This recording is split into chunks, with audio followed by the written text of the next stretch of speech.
সুপ্রিয় দর্শক, আপনারা দেখছেন এসপিএন বাংলা টিভি। দেখুন ও সাবস্ক্রাইব করুন এসপিএন বাংলা টিভি, দেশ ও মানুষের কথা বলে। জুলাই মাস, এই জুলাই মাসেই আমি 17ই জুলাই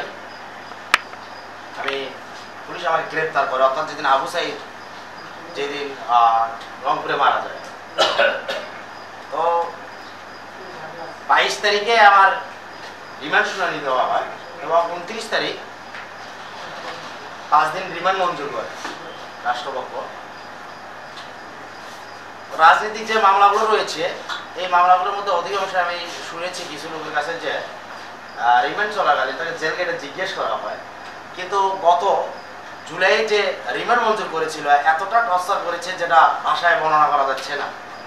5 দিন যেভাবে আমাদের উপরে রাত 11টা সাড়ে 11টার মধ্যেই আমাদের কিন্তু থানার ভিতরে পুলিশ থানার ভিতরে যে অন্যায় অবিচারগুলো করেছে এটা বলার মতো শেষ নেই। যখন দেখা যাচ্ছে যে বিদ্যুৎ যে ইলেকট্রিক শর্টটা যে সময় দেয়, আমার একটা ধারণা যে একটা মৃত ব্যক্তিকেও যদি ওরকম কোনো শর্ট দেওয়া হয়, ও একটু চেষ্টা করবে বাঁচানোর জন্য। 3 তারিখ দেশ 5 তারিখেই তো স্বাধীন হয়েছে।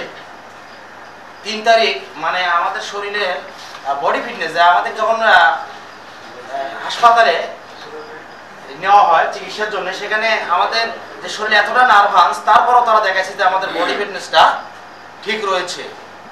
তো আগামীতে যারা বিএনপি ইনশাআল্লাহ ক্ষমতায় আসবে, তো যদি আমাদের এরকম সরকার বিএনপি আসে, কোনো অন্যায়ভাবে কোনো লোককে যেন অবৈধভাবে রিমান্ডে বা গ্রেপ্তার না করা হয়, এটা আমি আপনাদের একটা মেসেজ জানিয়ে দিলাম।